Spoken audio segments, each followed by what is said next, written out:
Olá, pessoal, sejam todos bem-vindos para uma aula especial que eu estarei trazendo para todos vocês hoje, né?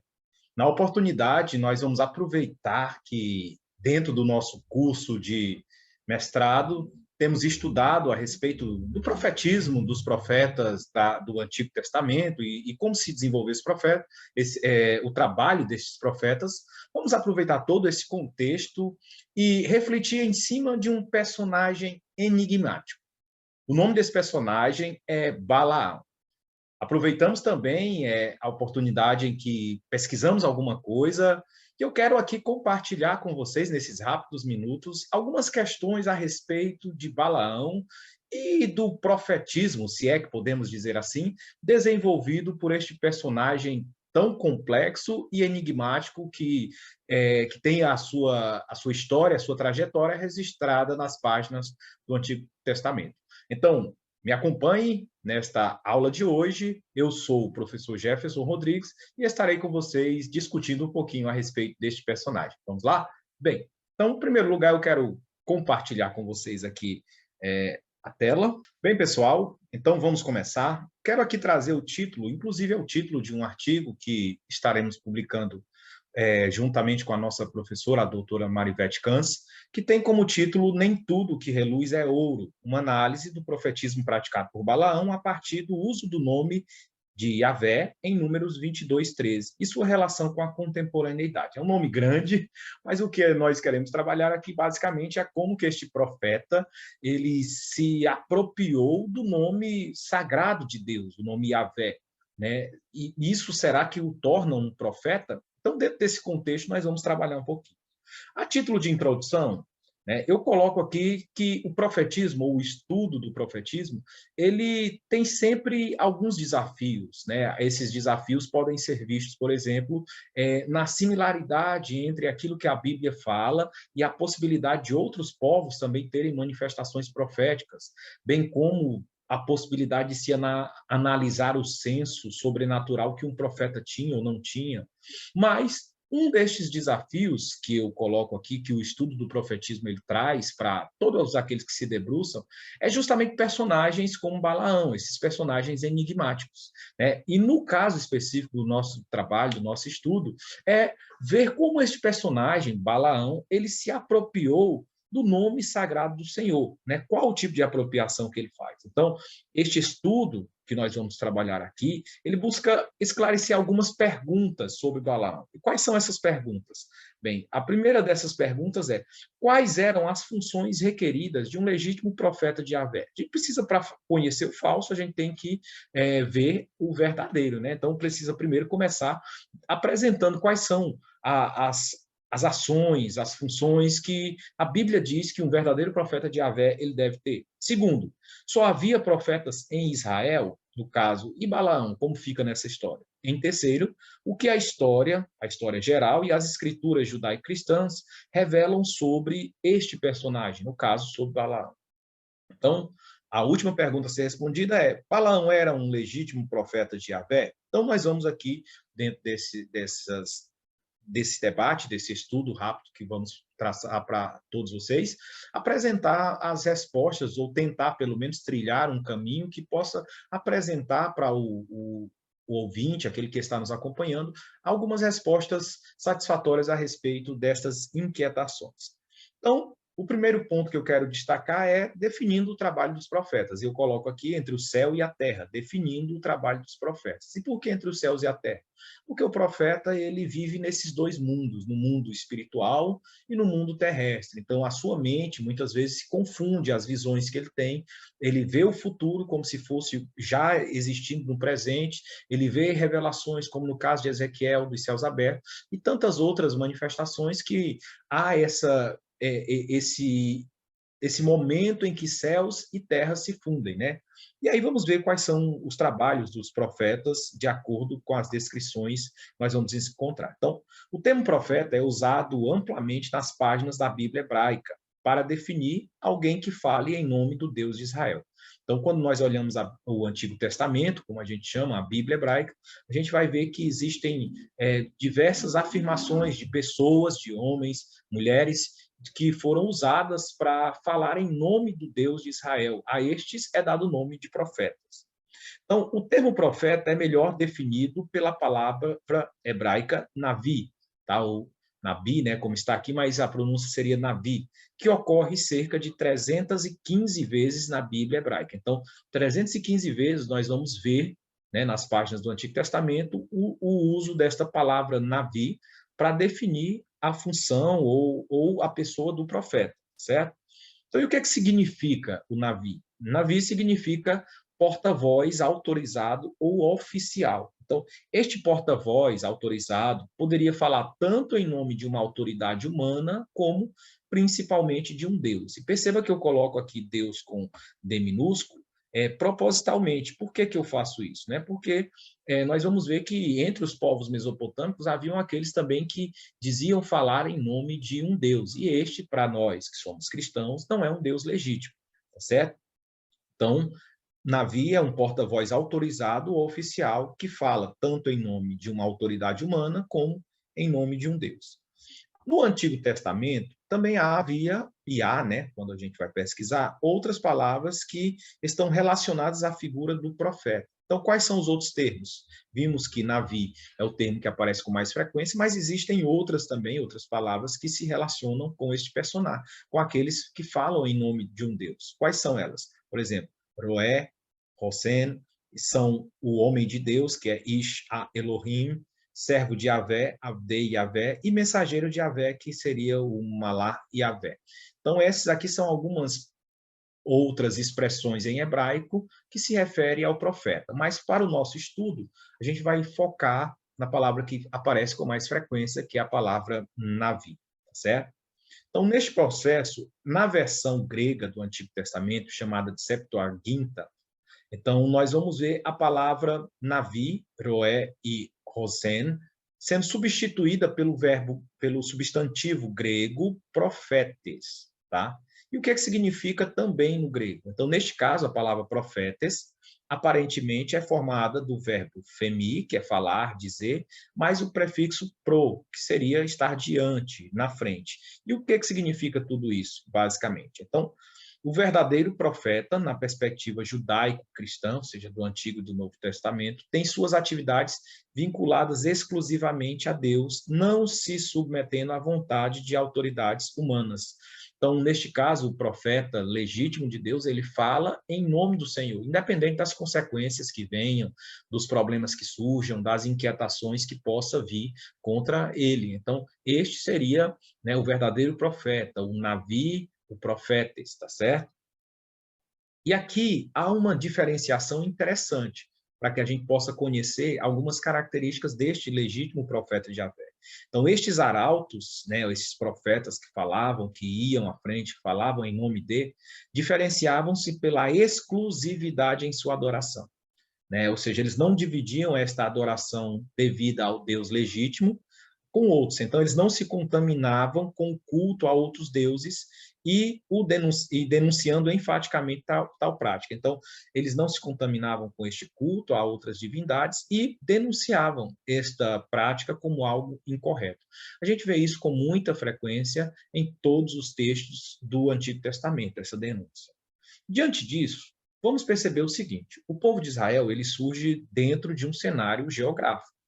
Né? A gente vai recordar aqui da chamada de Abraão em Gênesis 12, né? Ali, finalzinho de Gênesis 11, quando ele é chamado e todo aquele processo, né? Em Gênesis 12 conclui-se o processo de chamamento, mas eles vão morar e vão desenvolver num cenário de uma civilização que já tinha as suas práticas religiosas. Essa civilização, chamada de povos mesopotâmicos, eles já tinham os seus deuses, os seus profetas e as suas práticas religiosas. Então, para que a gente entenda um pouquinho essa diferença entre o profetismo de Israel e o profetismo entre os povos mesopotâmicos, é importante a gente compreender esse contexto religioso. E por que isso? Porque nós vamos ver que o nosso personagem, Balaão, ele é um homem que transita entre esses dois mundos. Ele é um homem do cenário contextual mesopotâmico, mas que fala em nome do Deus de Israel. Ou seja, vamos compreender um pouquinho essa dicotomia que está sendo apresentada aqui. Então, ao se estudar as antigas civilizações humanas, e aqui no caso eu quero destacar as egípcias, a mesopotâmica e todo aquele povo do Oriente do Crescente Fértil, percebe-se em sua estrutura um constante apelo ao sobrenatural. Esses povos, eles queriam ter contato com o divino, com o sobrenatural. Então, nas ciências sociais, a manipulação do transcendente para obter favores é o conceito básico de magia. Então, isso é diferente da resposta de um profeta para o que Deus revelou para este profeta fazer, que Deus quer que esse profeta faça. Então, esse povo antigo, eles buscavam ter esse contato com o sobrenatural através de práticas que vai ser denominado pelas ciências sociais como mágica. Seria a forma de buscar do mundo sobrenatural este favor, né? Schocker e Dias, que são dois especialistas em profetismo, tanto em Israel quanto nos povos mesopotâmicos, eles trazem uma citação interessante que nos mostra um pouquinho a respeito desses povos. Ele diz o seguinte: o profetismo é um fenômeno religioso presente em muitas culturas do Antigo Oriente Médio. Então, havia na antiga Assíria um tipo de profecia estática exercida por sacerdotisas associadas ao templo de Istá. Os cananeus faziam uso de árvores sagradas, né? Aí aqui eu coloco vídeo, o Carvalho de Moré em Gênesis 12:6. Moré em hebraico significa mestre, além de sonhos e a interpretação de voos de pássaros. Então, esse povo, né, do Oriente Médio, eles buscavam, através dessas práticas litúrgicas e mágicas, ter o controle, né, da ação dos deuses, ou ter o favor dos deuses. E Balaão, aqui nós vamos ver, nós já vimos que no contexto mesopotâmico, né, havia todo esse processo, e o nosso personagem Balaão, nós veremos uma coisa interessante, que Balaão é originário desta região. Então vamos refletir um pouquinho aqui sobre ele. Primeiro vamos falar sobre seu nome. Então, uma possível origem para o nome Balaão pode ser encontrada a partir de uma análise etimológica do termo hebraico Bil-am, né, que é o que vai dar origem ao nome Balaam. Né? Então, Bil-am, a junção das palavras hebraicas Bela e Am significa destruição do povo. Parece até que o autor bíblico ele está querendo nos provocar, né? Porque de fato Balaão vai entrar para a história como alguém que buscava destruir o povo de Deus. E, inclusive vai passar a ser sinônimo justamente de perversão moral e espiritual daqueles que servem ao Deus Yahvé.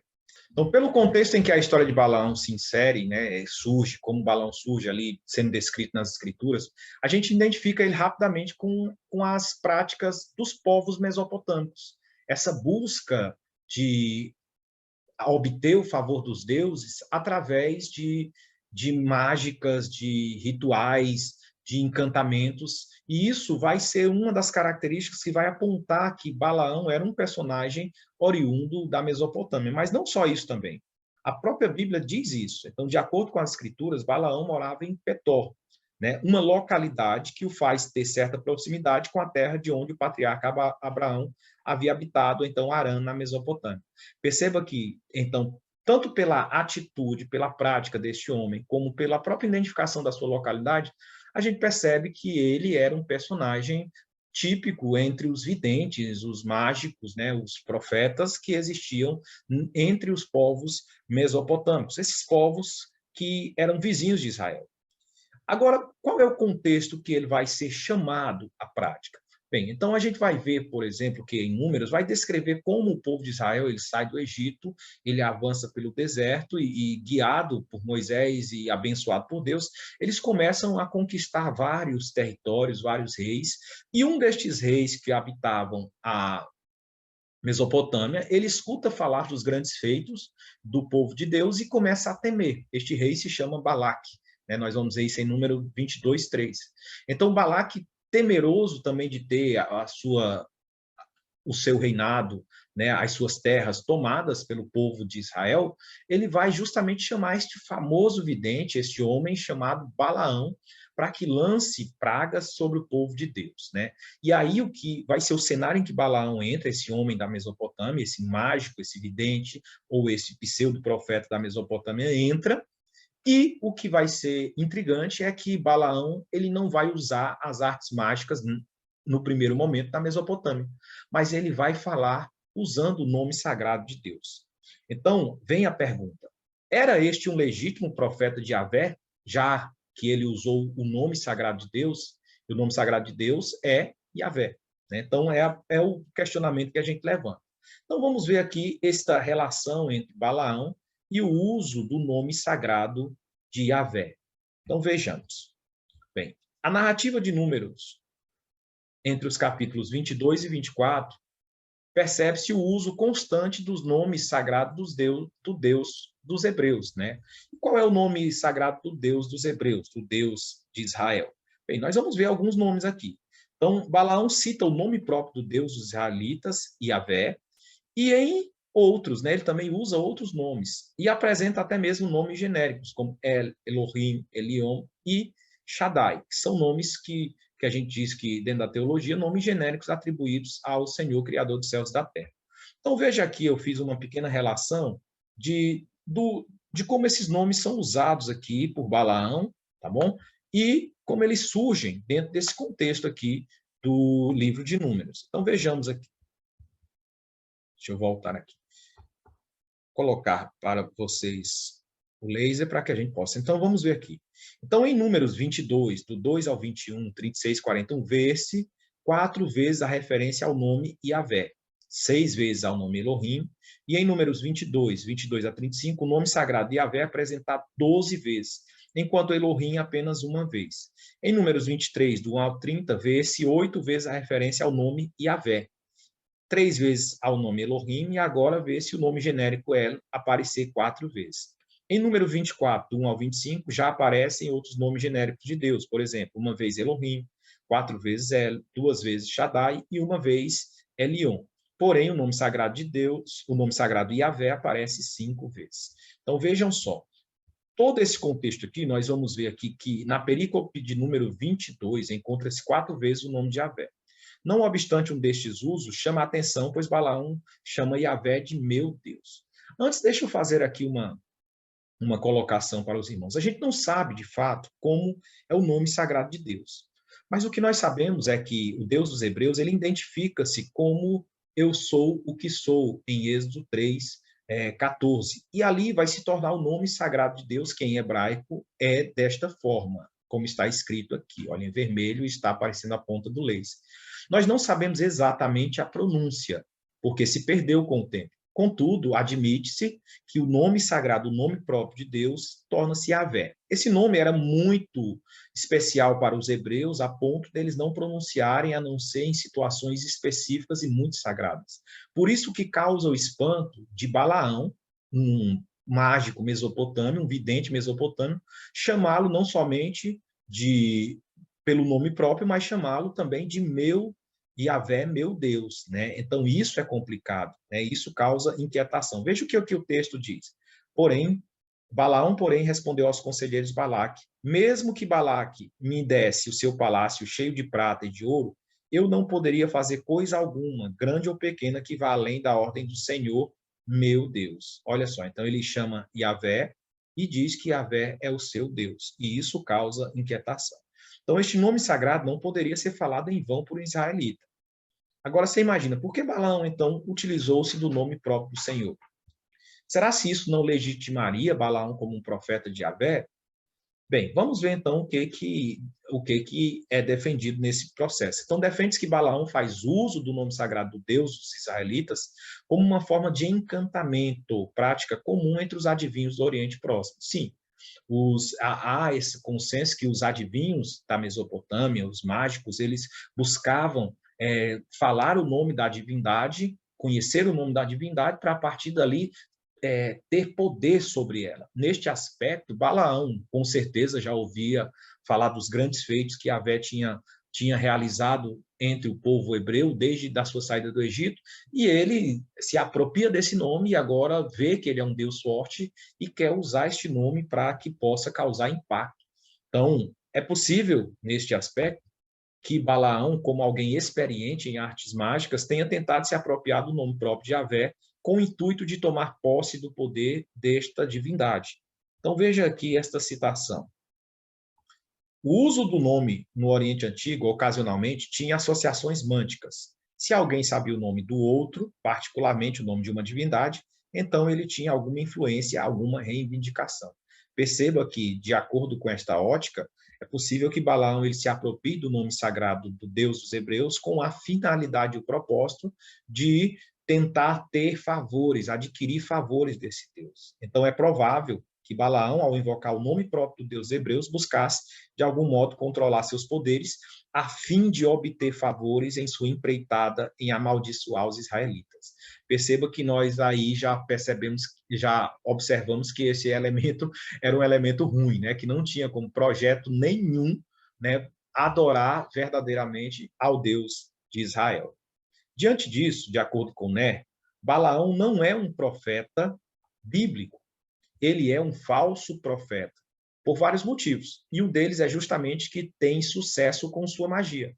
Então, deve-se enfatizar que, para que não recorrer às práticas mágicas, é um dos sinais autênticos do verdadeiro profeta na Bíblia. Então, o verdadeiro profeta na Bíblia, ele não faz uso de artes mágicas como Balaão se propôs a fazer.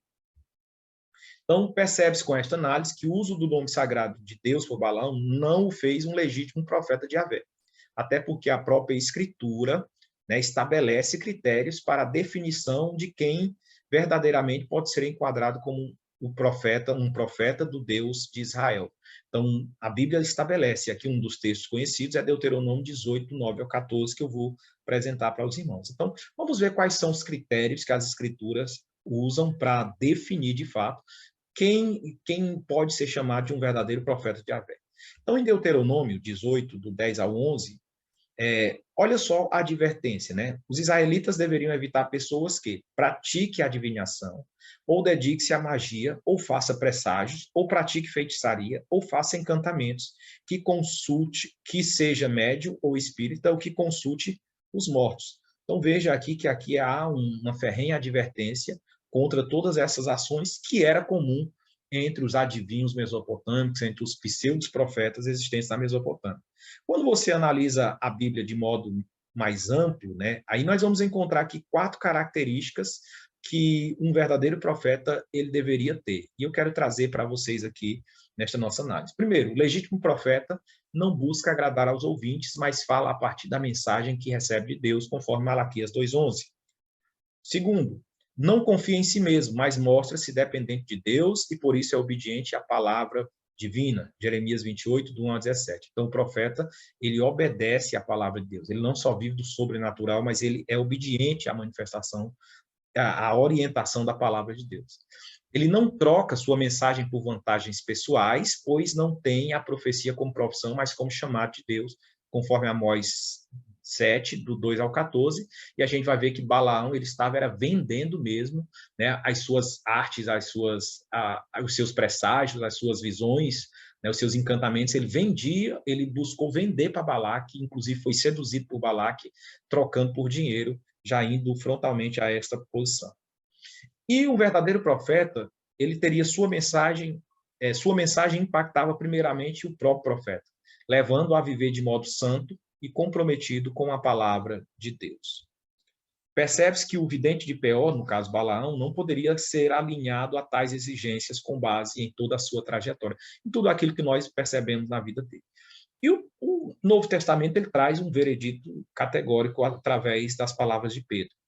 Para o apóstolo pescador Pedro, o nome Balaão pode ser visto como sinônimo de perversão moral e espiritual, sendo equivalente a práticas pecaminosas existentes entre alguns cristãos em seus dias. Olha o que Pedro adverte.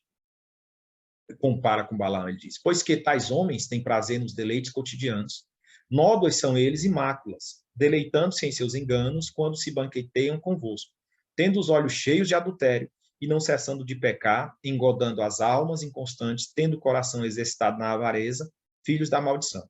Os quais, deixando o caminho direito, erraram, seguindo o caminho de Balaão, filho de Beor, que amou o prêmio da injustiça. Então, para Pedro, Balaão é um sinônimo de uma pessoa que se desviou do caminho e, portanto, não pode, em hipótese nenhuma, ser chamado de um profeta de Yahvé. E para a gente fechar, já vimos que Balaão ele não pode ser visto como profeta de Yahvé, era um mágico que se apropriou do nome sagrado de Deus, visando ter favores. Mas o que isso ensina para nós na atualidade? Vejamos. Então, uma aplicação prática para a contemporaneidade. Então, Jesus afirmou que nem todo aquele que fala em nome do Senhor é um praticante de sua vontade. precisamos ficar ligados que o Senhor, ele quer que nós sejamos fiéis à sua palavra. Não é porque eu falo em nome do Senhor, eu me proponho a falar em nome do Senhor que eu sou, de fato, um legítimo homem de Deus, uma mulher de Deus. Isso a gente vê com Balaão. O profeta Balaão falou autenticamente em nome de Yahvé. Ele usou o nome de Yahvé. Porém, suas ações o levaram a ser vistos como um enganador. Ele passou para a história como um enganador, como alguém que é um exemplo de práticas pecaminosas e negativas no mundo espiritual e no mundo do profetismo. Então, a igreja de Cristo deve compreender que não é porque alguém fala em nome do Senhor que é, de fato, um servo dele. Então, não é eu falar no nome do Senhor que me faz um verdadeiro profeta do Senhor. E, por fim, deve-se observar, acima de tudo, sua fidelidade aos preceitos divinos revelados nas Escrituras. Um verdadeiro profeta, um homem de Deus, uma mulher de Deus, ele pode até fazer chover fogo do céu, mas se a sua conduta não estiver alinhada com as Escrituras, este homem, esta mulher, não pode ser considerado um homem e uma mulher de Deus, um profeta de Deus, e deve ser, inclusive, corrigido e chamado ao arrependimento.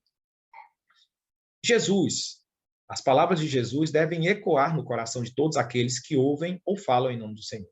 E quais são essas palavras de advertência do Senhor? Nem todo aquele que me diz Senhor, Senhor entrará no reino dos céus, mas apenas aquele que faz a vontade de meu Pai que está nos céus. Então, se você de fato busca fazer a vontade de Deus, você tem o prêmio de ter a certeza de que entrará no céu com o Senhor Jesus. Se não, não adianta você falar em nome de Deus, fazer grandes sinais ou supostos grandes sinais, se nada disso vai ter valor nenhum na eternidade. Então, precisamos ficar ligados. E para encerrar esta nossa breve aula, quero trazer algumas considerações finais para a gente fechar. Neste trabalho, analisou-se o caso de Balaão, conforme descrito nos livros dos Números, né? Entre os capítulos 22 e 24 é onde está a história. Então, enfocando sua apropriação do nome sagrado do Deus de Israel, o nome Yahvé. Definiu-se que Balaão, de fato, ouviu a voz de Yahvé, porém, em razão de suas práticas ainda estarem vinculadas ao modelo idólatra, utilizado por videntes mesopotâmicos, não é possível definir que ele era um legítimo profeta do Deus de Israel. Balaão tornou-se sinônimo de perversão espiritual entre os israelitas. Por isso, pode-se ver em Balaão o caminho inverso daquele que deve ser trilhado por todos aqueles que procuram falar em nome de Deus e fazer sua santa vontade. Então, é preciso que o profeta de Deus mantenha-se fiel aos preceitos bíblicos e seja um fiel mensageiro da palavra do Eterno. Então, o caso de Balaão serve de emblema e ainda é motivo de grandes discussões. Porque, inclusive, no capítulo 24, nós vemos que Balaão ele tem uma revelação messiânica ali naquele capítulo. Mas nada disso, né? Nada disso, nenhum desses sinais implica dizer que foi aprovação divina. O Senhor ele pode usar uma pessoa metida com feitiçaria, metida com bruxaria, ele pode usar qualquer uma dessas pessoas para tornar a sua vontade válida. Mas, no fim, o que verdadeiramente importa é que nós sejamos fiéis ao Senhor e aos preceitos da sua palavra. Afinal, como disse Jesus, nem todo aquele que diz Senhor, Senhor entrará no reino dos céus, mas somente aqueles que fazem a vontade de meu Pai. Que Deus abençoe a todos, que nós possamos refletir nessa trajetória deste pseudo-profeta e fazer diferente, fazer somente aquilo que a palavra de Deus requer de nós. Então, meus amados, aqui nós vamos encerrando a nossa pequena exposição. Eu espero que tenha contribuído para o seu crescimento, para o seu aprendizado, e continue conosco, acompanhando os nossos vídeos, as nossas aulas no nosso canal. Se você gostou, se inscreve e até uma próxima. Forte abraço, que Deus abençoe a todos, em nome de Jesus. Tchau.